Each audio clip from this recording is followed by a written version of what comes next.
atomic, a word that carries the weight of history.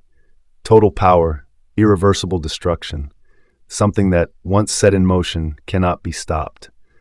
And that is exactly what the mechanism at the heart of the distros we're talking about today is called.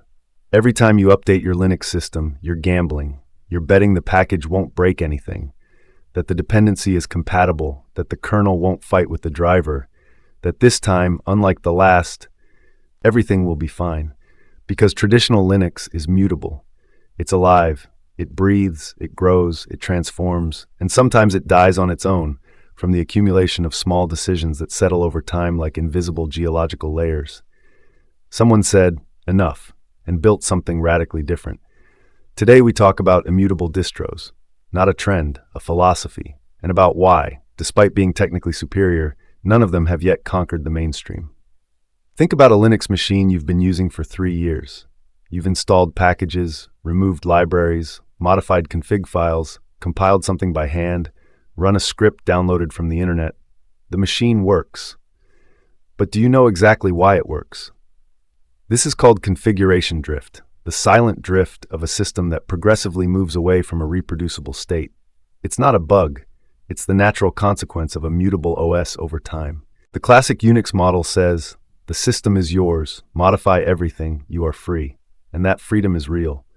But it has a cost, zero reproducibility. 2 machines that start from the same ISO after 6 months of normal use are unrepeatable. You can't clone the exact state, you can't go back. You can't say with certainty what stopped working and why. Immutable systems respond to this problem radically. They use atomic and transactional updates. Either the update succeeds as a whole, or it fails completely, and the previous state is automatically restored. No middle ground, no drift. It's a radical answer to a real problem, and it requires rethinking completely what an operating system even is. 4 protagonists, 4 approaches, one same idea. If there's a distro that understood the problem at its root, it's NixOS. Born in 2003 from Elko Dolstra's Nix project, it's not simply immutable, it's declarative. While many immutable systems limit themselves to layering transactional updates on top of a traditional Linux base, NixOS rethinks the entire operating system from scratch. Its purely functional approach to package management and system configuration produces an OS that is not just immutable by convention, but reproducible by design. You write a file, you declare the state you want, you run NixOS rebuild switch. The system becomes exactly what you described, every time, on any hardware. Every change to the system goes through updates to configuration files, documented with a complete history, eliminating the classic problem where something works on one machine and not on another. Its infrastructure is code applied to the desktop OS. It's Git for your operating system. The problem? Adopting NixOS requires a radical mindset shift away from the imperative habits of other systems. The Nix language is a purely functional and lazy language, alien to many. The documentation is extensive but dense. NixOS is not for everyone. It's for those who want to understand, not just use. Fedora Silverblue is the institutional approach. Red Hat, which stands behind it, understood that immutability is the future and built a pragmatic solution, ostree. Silverblue and CoreOS share a lot of underlying technology. Silverblue targets the desktop. CoreOS targets servers. Both use rpm-ostree, a hybrid image package manager that combines RPM packaging with ostree to manage deployments. The update mechanism works like Git. The file system switches to track a different remote reference. Bazzite brought this model into gaming, becoming the de facto choice for those who want an immutable Linux desktop without giving up Steam and NVIDIA drivers. It's proof that immutability can be transparent to the end user. openSUSE bet on BTRFS and snapshots as its immutability mechanism. In MicroOS, every update can be stored as a snapshot and chosen at boot, managed through the BIOS file system. Aeon is their immutable desktop, minimalist, opinionated, GNOME only. It doesn't want to be configurable, it wants to be reliable. It's a statement of intent. Sometimes fewer choices mean fewer breakages.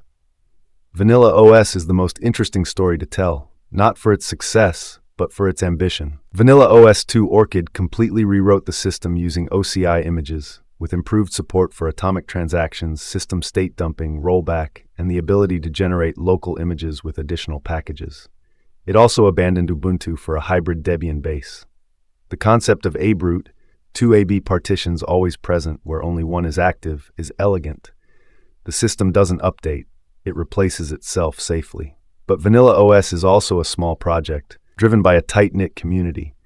The existing documentation has been criticized for making it hard to find even basic system requirements, a signal that the user experience remains not yet as polished as the underlying technology. VanillaOS is a beautiful promise, still waiting to keep itself. So we have technically superior systems, reproducible, secure, free of configuration drift, atomic updates, instant rollback.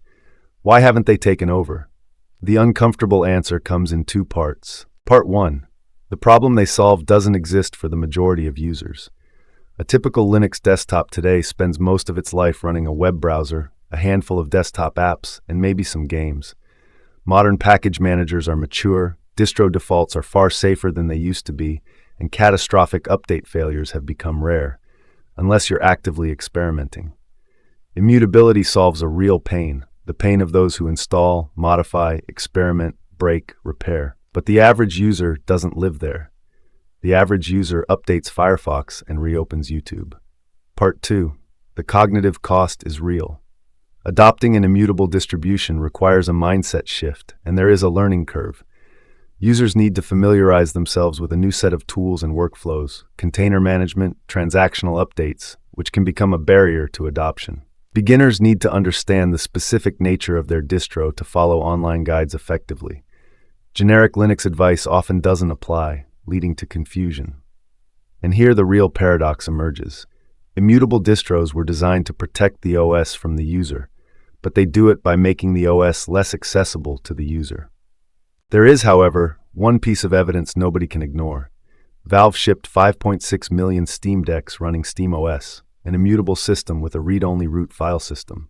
SteamOS is immutable, and it's a massive commercial success. But SteamOS doesn't ask you to understand it. It just asks you to play. The model works when immutability is invisible. When it becomes a feature the user has to consciously manage, it becomes an obstacle. Here on UTux, we think about Linux not as a product to consume, but as a tool to understand. And from that perspective, the failure of immutable distros in the mainstream isn't a tragedy, it's revealing. It tells us something fundamental. Technical freedom does not equal real freedom. Is a mutable system you can freely break more free than an immutable one that protects you from yourself? It depends on what you mean by freedom. NixOS is the most coherent answer the Linux world has ever produced to the problem of reproducibility. But it's an answer for those who want to understand the system, not just use it. And that's not a flaw in NixOS. It's a philosophical choice, one I respect. The mainstream immutable distros, Silverblue, Aeon, VanillaOS, try to offer immutability without the cognitive cost. That's an honest compromise, but it remains a compromise. And then there's the side nobody talks about openly, when immutability becomes invisible, like in SteamOS, like in Android, like in iOS. It's no longer a choice. It's a constraint disguised as convenience. But this is not an isolated phenomenon.